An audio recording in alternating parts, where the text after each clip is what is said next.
अब जोर डाला जाता है गांव की तरफ से कि तू लेके भागा था, चल अब शादी करो उसके साथ। ये गांव की तरफ से फैसला होता है शादी करो उसके साथ, और वो लड़का तैयार नहीं है शादी करने के लिए। वो लड़का कह रहा भाई शादी की तो कोई बात ही नहीं हुई थी। अब ये लड़की का बाप कह रहा है ये लड़का लेके भाग गया मेरी लड़की को। अब मेरी लड़की तो बदनाम हो गई, कुछ हुआ हो या ना हुआ हो, लेकिन बदनाम तो हम हो गए। कौन मेरी लड़की से शादी करेगा? लड़के का बाप ये कह रहा भाई दोनों बातें करते थे, मोबाइल पे लगे रहते थे रात रात भर, हम क्या करें? लड़का कह रहा हम शादी क्यों करें, शादी की कोई बात ही नहीं हुई है इससे हमारी। ठीक है हम भगा के ले गए तो तुम्हारे घर थोड़ी घुस के ले गए थे हम। फोन पे बात हुई फला जगह तुम आ जाओ, हम भी फला जगह चल रहे हैं, मोटरसाइकिल लेके आ जाएंगे। हम वहां मौजूद थे, ये आ गई, हम लेके भाग गए। अब गांव में जो सरपंच होते, मुखिया लोग, सुनो, अगर यहां पर भी ऐसा होता है तो सुन ले इस गांव का मुखिया और सरदार, कयामत के दिन तुम्हें भी गवाही देना पड़ेगी और अल्लाह के सामने तुम्हें भी जवाब देना पड़ेगा। अब क्या होता है, अच्छा ठीक है तू शादी नहीं करेगा, नहीं, अब उस लड़की का तो इज्जत खराब हो गई, हाँ तो क्या हुआ, चल 5 लाख रुपए जुर्माना देगा लड़का वाला लड़की को। अबे तेरे बाप का फैसला है? गांव के मुखिया, सरदार या सरपंच या पंचायत में जो लोग बैठकर ये फैसला करते हैं ये सब रॉन्ग है, कुरान और हदीस के खिलाफ फैसला कर रहे हैं। दुनिया में 5 लाख 4 लाख रुपया दिलवा सकते हो, लेकिन क़यामत के दिन अपने आप को बचा नहीं सकते हो इस फैसले से। सवाल यह पैदा हुआ है कि लड़का भागा तो लड़की भी तो भागी, फिर जुर्माना सिर्फ लड़के पर क्यों आयद हो रहा है? और लड़के का पैसा 4 लाख 5 लाख रुपए आप लड़की को और उसके बाप को दिला देते हैं, ये कहां की इंसानियत है? जबकि कुरान ये कह रहा है अज़्ज़ानियतु वज़्ज़ानी फजलिदू कुल्ल वाहिदतिन मिनहुमा मियता जल्दा। जिना करने की, बदकारी की शुरुआत लड़के की तरफ से पहले नहीं, लड़की की तरफ से पहले होती है। भागने और भगाने की शुरुआत लड़के की तरफ से नहीं, लड़की की तरफ से पहले होती है। ये सुई है, ये धागा है, जर्जी साहब सुई में धागा डाल रहे हैं, लेकिन सुई को हम ऐसे हटा देते हैं, धागा जा ही नहीं सकता है। जब सुई अपनी जगह पर खड़ी है, टस से मस नहीं हो रही है, तब धागा उस सुई के अंदर चला जाएगा। ये साफ सरी दलील है, अगर लड़की अपने आप को बचाए तो लड़का कभी उसके साथ जिना कर ही नहीं सकता। मौलवी जर्जीस की बात इंडियन कानून के खिलाफ है, लेकिन कुरान और हदीस की रोशनी में है।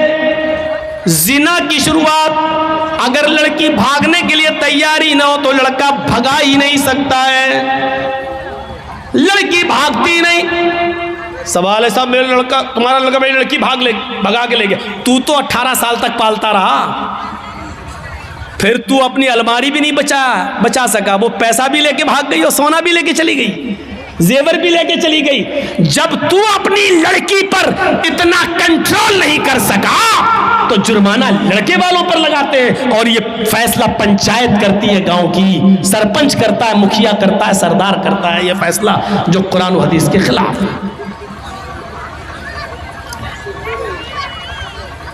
शादी हो सकती है या नहीं वो एक अलग मसला है, वो अलग जाने दीजिए। सवाल यह है क्या जुर्माना लड़के ही के ऊपर आयद होगा, जबकि भागने में दोनों ने बराबर की भागीदारी ली है। कोई लड़का जबरदस्ती घर में घुसकर लेकर तो नहीं गया था, आपकी लड़की भी घर से निकली, लड़का भी निकला, दोनों निकले, 1 हफ्ता गायब रहे फिर आए, वो एक अलग मसला है। लिहाजा जुर्माना आयद होना चाहिए। चाहिए तो दोनों पर होना चाहिए, कोड़े पड़ना चाहिए तो दोनों पे पड़ना चाहिए, संसार होना चाहिए तो दोनों को होना चाहिए, अगर सजा मिलनी चाहिए तो दोनों को बराबर बराबर मिलनी चाहिए। आप यहाँ लड़के पर 5 लाख 2 लाख 3 लाख का जुर्माना लगाकर आप सजा नहीं दे रहे हैं, बल्कि लड़के से लड़की को अवार्ड दिलवा रहे हैं, इनाम दिलवा रहे हैं। अब गांव की और दूसरी लड़कियों को ये उत्साहन मिल रहा है कि हम भाग रहे हैं, अगर शादी होगी तब भी ठीक, और नहीं होगी तो 5 लाख रुपया में वैसे भी मिल जाएगा। इस 5 लाख रुपए में तो हम दूसरी शादी भी किसी और से अच्छी तरीके से कर सकते हैं। सुन लो, इस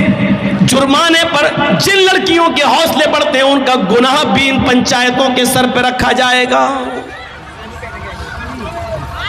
वला यजरिमन्नकुम शनानु कौमिन अला अल्ला तादिलू, किसी कौम की दुश्मनी तुम्हें इस बात पर मजबूर न कर दे कि तुम अदल न करो, फैसला न करो, ऐसा नहीं होना चाहिए। ए दिलो हुआ क़रबुल तक़वा, हर हाल में इंसाफ करना, हर हाल में सच्ची बात कहना, चाहे वो किसी के भी खिलाफ हो। हजरत अली रजी अल्लाह ताला अन्हु की एक ज़िरा क्या होती है आपको बताऊं? ज़िरा होती है, जंग में जब लड़ा जाता था तो एक लोहे की कमीज़ की तरह या कुर्ते की तरह एक वो होता था, वो अपने गले में डाल लिया जाता था ताकि दुश्मन का तीर सीने में न लगे, उस लोहे पर लग जाए। तीर आए, खंजर आए, तलवार आए तो वो लोहे पर लगे, तो उसको बोलते थे ज़िरा। तो जंग में जाते थे तो ज़िरा पहन लेते थे साहबा। हज़रत अली की भी एक ज़िरा थी जो घर के बाहर रखी हुई थी। हज़रत अली अंदर चले गए, ज़िरा बाहर रखी रही, जब घर से बाहर आए तो ज़िरा गायब हो गई। पानी है? ठीक है, चलो आज पी लेता हूँ।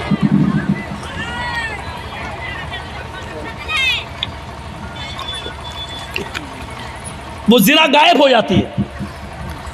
और सुनिए, 6 महीने के बाद वो ज़िरा एक यहूदी के पास नजर आती है। आहा, सुनते रहिए मेरे भाइयों, बड़ा ज़बरदस्त मसला। किसके पास? एक यहूदी के पास नजर आती है वो ज़िरा। हज़रत अली ने उस यहूदी से कहा, ये ज़िरा मेरी है। और हज़रत अली कौन है? अमीरुल मोमिनीन। अमीरुल मोमिनीन समझ रहे हो ना? उसको समझाने के लिए बोल दूं, चीफ मिनिस्टर। अमीरुल मोमिनीन है, पूरे इलाके के जिम्मेदार हैं। यहूदी से कहते हैं, यहूदी ये ज़िरा तो मेरी है, तेरे पास कहाँ से आई? उसने मुस्कुराते हुए कहा, अच्छा नियत ख़राब कर रहे हो मेरी ज़िरा पर, ये तो मेरे पास बहुत दिनों से है। हज़रत अली ने कहा, तुम पंगा ले रहे हो, तुम्हें अच्छी तरीके से मालूम है कि ये ज़िरा मेरी है। उस यहूदी ने कहा, आप झूठ बोल रहे हैं। लीजिए, किससे कहा जा रहा है? हज़रत अली से। आप झूठ बोल रहे हैं, ये ज़िरा आपकी नहीं मेरी है। हज़रत अली ने कहा, मैं तुम्हारे खिलाफ मुकदमा दायर करूंगा अदालत में। चाहते तो चीफ मिनिस्टर थे, अपने लोगों को भेजकर वो ज़िरा ले सकते थे, लेकिन नहीं। यूपी के बाबा की तरह थोड़ी थे कि खुद अदालत बन गई। जिन लोगों ने नुकसान किया है, सरकारी संपत्तियों को तोड़ा है, फोड़ा है, उनके ऊपर जुर्माना लगा दिया। अरे जुर्माना अदालतें लगाती हैं, मुख्यमंत्री थोड़ी लगाता है। तब सुप्रीम कोर्ट ने जूता उतार के मारा खोपड़ी पर। अब बाल तो है नहीं, कहाँ लगा होगा वो जूता, अल्लाह बेहतर जाने। ऐसा जूता लगा, अकल ठिकाने आ गई, अकल ठिकाने। आप देख रहे हैं ना, जहां इस वक्त नेता लोग जा रहे हैं, कमल वाले, वह मार खा रहे हैं, भगाए जा रहे हैं। चौकीदार जहां जा रहा, भीड़ नहीं हो रही है, लेकिन जैसे ही 7वां चल आज खत्म हुआ, कुत्ते कैसे भौंकने लगे। कुत्ते, हम उनको कुत्ता कह रहे हैं जो हड्डियों पे पलते हैं। कुत्ते कैसे भौंक रहे हैं, आएगा तो बाबा ही 300 पार 300 पार 300 पार। देख रहे कैसा माइंड सेटअप कर दिया, किस तरीके से भौंकना शुरू कर दिया। बड़ी गंदी सियासत हो चुकी है इस वक्त। धर्म एक तरफ है, इस वक्त बाबा भी ईमानदारी के साथ रामायण और गीता पे अमल करता हुआ सिर्फ धर्म के आधार पर भी अगर चल दे तो मेरे भाइयों उसको कायदे से इस्तीफा दे देना चाहिए। अगर वाकई वो सच्चा हिंदू है तो, और हिंदू धर्म का सम्मान करता है तो उसको कायदे से इस्तीफा दे देना चाहिए, क्योंकि हिंदू धर्म बेईमानी नहीं सिखलाता है। हिंदू धर्म अदल और इंसाफ की बात करता है। ये तो धर्म की आड़ में बहरूपिये बने बैठे हैं, बहरूपिये। ये धर्म की आड़ में लुटेरे बने बैठे हैं सब लोग। इस हिस्से को कोई भी यूट्यूब चैनल वाला देगा नहीं। जो हम बोले हैं अभी ये बात, अगर मैंने कहीं भी देख लिया उसको ऐसी स्टेज से नाम लेके भगाऊंगा, क्योंकि हमारी नज़र है सब पर। उसको घुसने नहीं दूंगा फिर अपने जलसे में, नाम लेके भगाऊंगा उसको।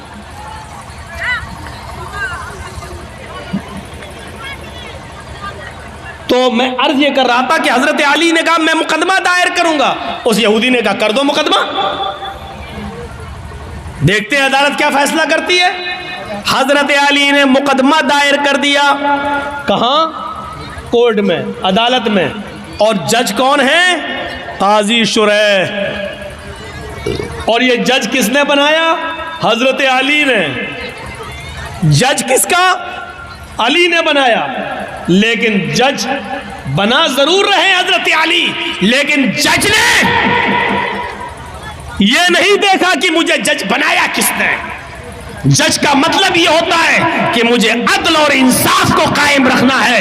कुरान की आयत के पेश नजर के वला यजरिमन्नकुम शनानु कौमिन अला अल्ला तादिलु इदिलु हुवा अक़रबु लित्तक़वा। कभी किसी कौम की दुश्मनी तुम्हें गलत फैसला करने पर मजबूर न कर दे, सही फैसला करना, चाहे वो किसी के खिलाफ हो।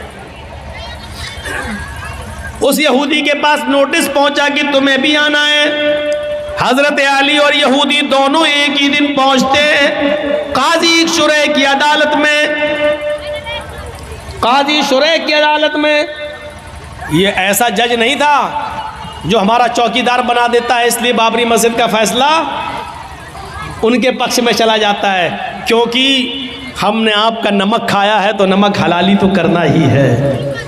ये सिस्टम नहीं था वहां। हजरत अली रजी अल्लाह ताला अन्हु भी कोर्ट में मौजूद है, एक कटघरे में खड़े हैं, यहूदी भी दूसरे कटघरे में खड़ा है। पूछा अली मुकदमा आपने दायर किया, बताओ क्या प्रॉब्लम है। कहा इस यहूदी के पास एक ज़िरा है, वो ज़िरा मेरी है, और यहूदी कहता है कि वो ज़िरा मेरी है, लिहाजा इस यहूदी से वो ज़िरा मुझे दिलवाई जाए। काजी साहब ने कहा है यहूदी, हजरत अली कह रहे हैं कि वो ज़िरा मेरी है, तुम इसके बारे में क्या कहना चाहते हो। उस यहूदी ने कहा हजरत अली झूठ बोल रहे हैं, ज़िरा मेरी है, इस वक्त मेरे पास है, मैं अदालत के बाहर रख कर आया हूं। काजी ने हजरत अली से कहा अली ये शख्स कह रहा वो ज़िरा मेरी है, तुम कह रहे हो वो मेरी है, अभी ज़िरा तो इस यहूदी के पास ही रहेगी, क्योंकि उसका मालिक वो है, भी उसके पास है। लेकिन मुझे ये बताओ कि अगर वो ज़िरा तुम्हारी है तो तुम्हारे पास कोई गवाह है या नहीं। उस गवाह को बुलाओ, मैं उससे पूछूं उस ज़िरा में क्या क्या तुमने देखा है और किस बुनियाद पर कहते हो कि वो अली की ज़िरा है। हजरत अली ने कहा हाँ गवाह है। कहा कौन? कहा है। कहा उस गवाह को बुलाओ। जब गवाह को बुलाया गया तो वो गवाह हजरत अली के बेटे हजरत हसन थे। वो कटघरे में खड़े हुए और गवाही देने लगे, अरे काजी साहब ये मेरे अब्बू की ज़िरा है और मैं ज़िरा को अच्छी तरह पहचानता हूँ, मेरे बाप कभी झूठ नहीं बोले, लिहाजा ये ज़िरा मेरे अब्बू की है, मैं गवाही देता हूँ इस ज़िरा को यहूदी से लेकर मेरे बाप को दिलवाया जाए। काजी साहब का फैसला सुनिए, काजी साहब का फैसला सुनिए। काजी साहब कहते हैं अमीरुल मोमिनीन से, आए अली जी आपकी गवाही आपके बेटे ने दी और शरीयत बाप के हक में बेटे की गवाही मोतबर नहीं मानती है। शरीयत कहती है, कुरान और हदीस कहती है, बाप की गवाही अगर बेटा दे तो उस गवाही को नहीं माना जाएगा, क्योंकि बेटा अपने बाप के खिलाफ बोलता ही नहीं है, वो अपने बाप की हिमायती में बोलता है। लिहाजा कोई दूसरा गवाह लाओ, आपके बेटे की गवाही शरीयत के मुताबिक कबूल नहीं। हजरत अली ने कहा एक दूसरा गवाह भी है मेरे पास। अपने गुलाम को बुलाया। जब गुलाम कटघरे में आता है, हजरत अली ने कहा ये मेरा गवाह है। गुलाम ने गवाही दी कि ये ज़िरा अली की है, हमारे आका की है।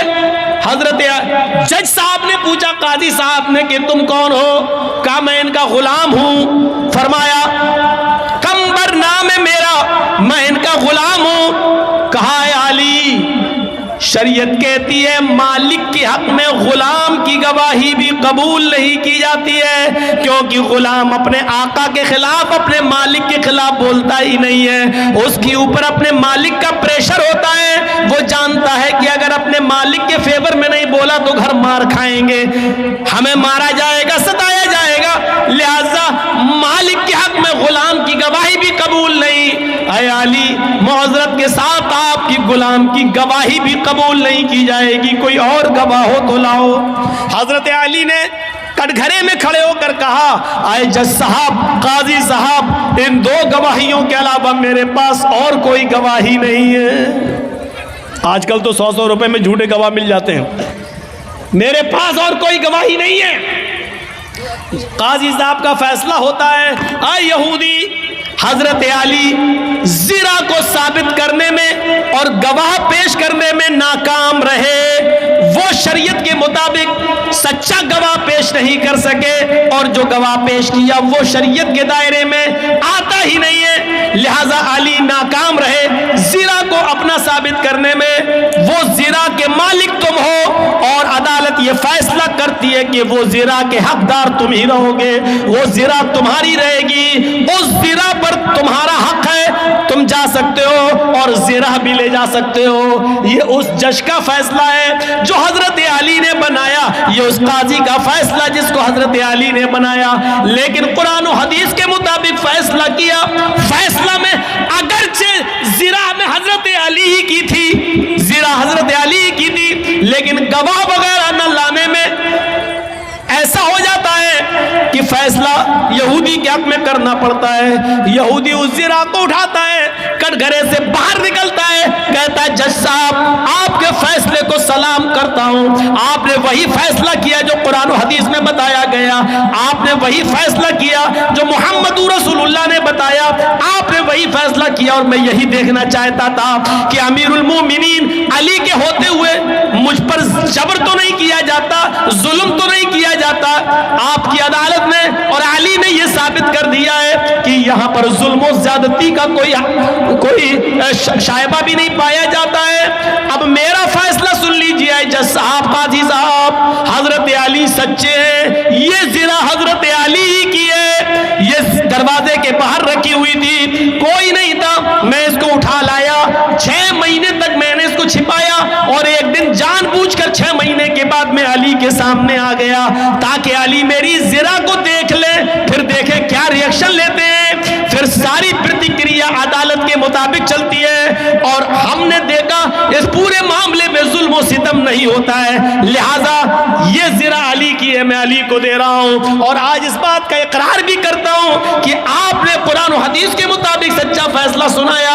आज इस्लाम से मैं भी अपना रिश्ता जोड़ रहा हूं। अशहदु अल्ला इलाहा इल्लल्लाह व अशहदु अन्ना मुहम्मदन अब्दुहु व रसूलुहु, ये कलमा पढ़कर हजरत अली इस्लाम के सामने वो यहूदी इस्लाम ले आता है।